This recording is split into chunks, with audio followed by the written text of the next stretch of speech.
Doctor Hajuzzaman, আপনি বলছিলেন যে রাজধানীর সড়ক ব্যবস্থাপনা এবং এই ঈদের ছুটিতে আসলে রাজধানীবাসীর অনেক আকাঙ্ক্ষিত, কারণ যারা ঢাকায় থেকে যান তারা কিন্তু মনে করেন যে এই 7 দিন বা 10 দিন খুব আরামে ঢাকা শহরে ঘোরা যাবে, অন্য সময় তো যানজটের জন্য যায় না। কিন্তু এখন সেখানে একটা বড় দুর্ভাবনার নাম হচ্ছে গিয়ে ব্যাটারি চালিত রিকশা। এবং আমরা মহাসড়কে কিছুটা হয়তো নিয়ন্ত্রণ করা গেছে, একদম শুরুতে তো খুব দেদারসে চলতো, পরে এটি নিষিদ্ধ করা হয়েছে, তারপরেও কিছু কিছু এখন চলে। ঢাকা শহরে আসলে আপনার নিজস্ব তথ্য আছে যে নিবন্ধিত যে গাড়ির সংখ্যা তার থেকে সম্ভবত এখন অটোরিকশার সংখ্যা বেশি, যদি আমি ভুল না করে থাকি। এটি নিয়ন্ত্রণের কি কোনো চেষ্টা মানে কখনো করা যাবে কিনা, মানে একটু যোগ করে দিই, কারণ এটার সঙ্গে কিন্তু আবার একটা ভোটের ব্যাপার আছে। জি জি জি জি ভোটের রাজনীতির কথা আপনি বলতে যাচ্ছেন। দেখেন, প্রথমত আমাদের গণপরিবহন বলি বা অটোরিকশা যেটাই বলি না কেন, রোগটাকে কিন্তু মূল্যায়ন করতে হবে সঠিকভাবে।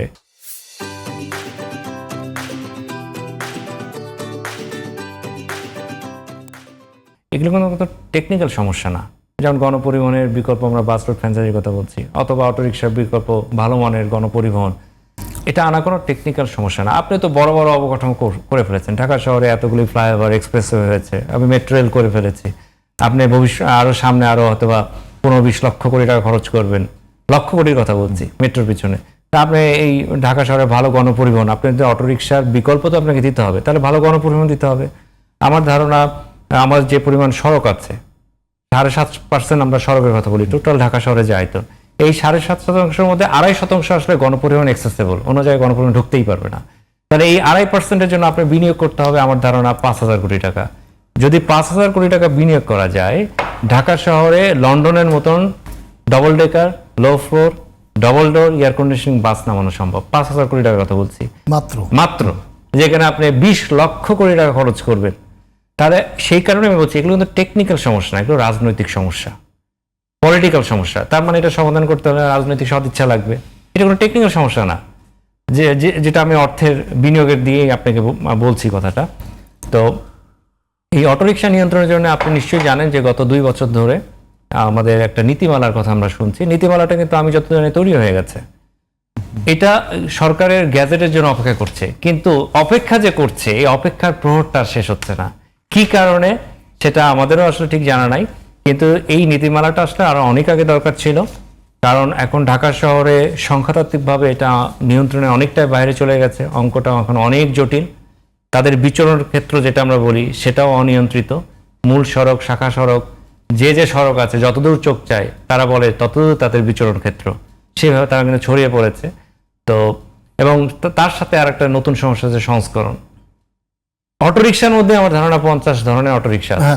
কোনটার পেট দেখবেন মোটা, কোনটা পেট চিকন, কোনটা লম্বা, হ্যাঁ কোনটা উঁচু, কোনটা নিচু, এবং চারপাশে তো এখন মানে লোহার রেলিং দিয়ে ধীরে ধীরে মানে আপনি বাম্পার সামনের দিকে। অটোরিকশাটা আসলে আমার কাছে একসময় মনে হতো, আমরা যখন আগে বিভিন্ন মিডিয়াতে কথা বলতাম, সবচেয়ে আরামের একটা বাহন। যখন অটোরিকশা প্রথম আসে দেখবেন পায়ের উপর পা দিয়ে চালাতো, তার মানে এটা সবচেয়ে আরামের বাহন, উপার্জন করা সবচেয়ে সহজ। এই যে শুরু, তখন কিন্তু আমরা এই যে নীতিমালার কথা বলছি, এটা তখনই তৈরি করা দরকার ছিল। সেই নীতিমালা না থাকাতে যে ব্যাপারে এখন সমস্যাটা আসলে আমি যেটা বললাম অনেক জটিল, অঙ্কটা অনেক জটিল। কারণ এটা শুধুমাত্র জীবিকার বাহন না, এটাকে ঘিরে অনেকগুলি শক্তির বলয় দাঁড়িয়ে গেছে। যারা আসলে ইম্পোর্ট করে যন্ত্রাংশ, তাদের একটা এখানে একটা নিয়ন্ত্রণ আছে। যারা ব্যাটারি একটা ইন্ডাস্ট্রি, আমার ধারণা 30,000 থেকে 40,000 কোটি টাকার একটা ব্যাটারি ইন্ডাস্ট্রি তৈরি হয়েছে ঢাকা শহরে প্রতিদিন। এই যে আমরা এখন কথা বলতে বলতে হয়তো 5টা অটোরিকশা তৈরি হয়ে গেছে। দিনে 1,500 থেকে 2,000 অটোরিকশার অনিয়ন্ত্রিত জন্ম হচ্ছে। কোথায়? ওয়ার্কশপগুলিতে, দিনের আলোতে। কোথায় আমাদের প্রশাসন? কোথায়? এটা তো নিয়ন্ত্রণ করছেন না আপনি। আপনি সড়কে নামার পর, আপনি যে প্রশ্ন করছেন যে নিয়ন্ত্রণের কথা, সড়কে নামার পর কেন নিয়ন্ত্রণ করতে হবে? আপনি জন্মটা ঠেকান, ইনপুট যদি বন্ধ করেন আউটপুট বন্ধ হয়ে যাবে। আপনি তো জন্ম ঠেকাচ্ছেন না, আপনি আমদানি ঠেকাচ্ছেন না, ব্যাটারি আমদানি, চেসিস এর বিভিন্ন পার্টস, আপনার মোটরগুলি আমদানি হচ্ছে, সেইখানে আপনি নিয়ন্ত্রণ করছেন। বিদ্যুৎ যেভাবে তারা গিলে ফেলতেছে, আমি বলবো বুকিং করে আপনার সরাসরি বিদ্যুৎ নিয়ে ফেলছে, রাষ্ট্রের এটা ক্ষতি, লোডশেডিং এর পাল্লায় পড়ছে সাধারণ জনগণ। তো সেখানে আপনি নিয়ন্ত্রণ করছেন না, রাস্তায় নামার পর নিয়ন্ত্রণের কথা বলছেন। এটা তো এই কারণে সম্ভবত প্রয়োজনের তুলনায় এখন অনেক বেশি ব্যাটারি চালিত রিকশা আছে। মানে রিকশায় যারা চড়বেন তাদের চাহিদার তুলনায় কিন্তু একজন যাত্রীর বিপরীতে আমার মনে হয় 2-3টা রিকশা এখন আছে। আপনি নিশ্চয়ই খেয়াল করেছেন, এটা মূলত 5ই আগস্টের পরে আমরা দেখেছি হঠাৎ করে রাতারাতি 5 লক্ষ থেকে এটা প্রায় 20 লক্ষ হয়ে গেল। ঢাকা শহরের আশেপাশে যতগুলি শহর আছে মফস্বল শহর থেকে, আপনি মফস্বল শহরে গেলে দেখবেন আগে যেটা হতো যে 20-30টা অটোরিকশা দাঁড়িয়ে আছে, যাত্রী হয়তো একটা। যখনই 5ই আগস্টের পরে তারা দেখলো স্বাধীন হয়ে গেছে, সব অটোরিকশা ঢাকায় চলে আসছে। এখানে তো এটাই তো খনি, এখানেই তো যাত্রী, গণপরিবহন নাই, তারা জানে, সব ঢুকে গেছে এখানে। তাছাড়া রাতারাতি কিভাবে 20 লক্ষ হয়ে যায় অটোরিকশা, তারা দেখছে। তারা এই জন্য তারা কিন্তু শাখা সড়কে যেতে যাচ্ছে না, কারণ মূল সড়কে চললে আয় বেশি। তারা নিজেই বলতেছে যে মূল সড়কে আমাকে চলতে হবে, এখানে আয় বেশি। কিন্তু এই কথা বলে আপনি গণপরিবহনের সাথে গণপরিবহনে দিচ্ছেন না। ভবিষ্যতে গণপরিবহনে যদি আসে, এই অটোরিকশা যদি থাকে, তো অটোরিকশা একটা গণপরিবহনের সাথে প্রতিযোগিতা করবে? এটা কোন সায়েন্স, কোন বিজ্ঞান? গণপরিবহনের সক্ষমতা অটোরিকশা যদি খেয়ে ফেলে, এটা তো হতে পারে না। অটোরিকশা আসলে সহযোগী ভূমিকা পালন করবে, প্রতিযোগিতা না।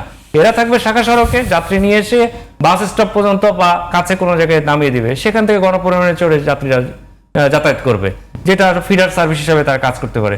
আপনি এখন এটাকে গণপরিবহনের বিকল্প হিসেবে যদি দাঁড় করে ফেলেন, সমস্যা হচ্ছে কি আমরা কোনোটাই আসলে নিয়ন্ত্রণ করতে পারছি না। আমরা একসময় কিন্তু মোটরসাইকেল নিয়ে অনেক কথা বলতাম, দুর্ঘটনা, মোটরসাইকেল গণপরিবহনের বিকল্প হয়ে যাচ্ছে, এই কথা বলতে বলতে এখন দেখেন মোটরসাইকেল নিয়ে আর কেউ কথা বলে না, বলে কি অটোরিকশা গণপরিবহনের বিকল্প হয়ে গেছে। তার মানে আমাদের এই কালচারটা, যেটা আমি বলছি, এটার কিন্তু চর্চা করতে হয়।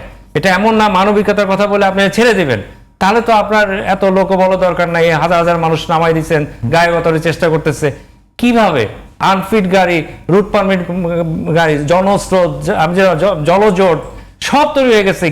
কি কাজটা করবেন এখন? আমি যেটা মনে হয় যে সড়কটা এই অবস্থায় ঈদযাত্রায় আমার ধারণা এখানে কমা স্টেটে চলে গেছে। এখন আল্লাহকে ডাকা যায়, যেমন মানুষের জ্বর বাড়তে বাড়তে যখন 105 ডিগ্রি পার হয়ে যায়, ডাক্তারও বলে কিনা আল্লাহর নাম নেওয়ার জন্য আল্লাহকে ডাকো, গডকে ডাকো। আমাদের এখন সেই পর্যায়ে আমরা এখন সেই পর্যায়ে গেছি। এত ঝুঁকি, কোথায় দুর্ঘটনা ঘটবে, কোথায় জটলা লাগবে, এটা আপনার কেউ নিয়ন্ত্রণের বাইরে চলে যাচ্ছে।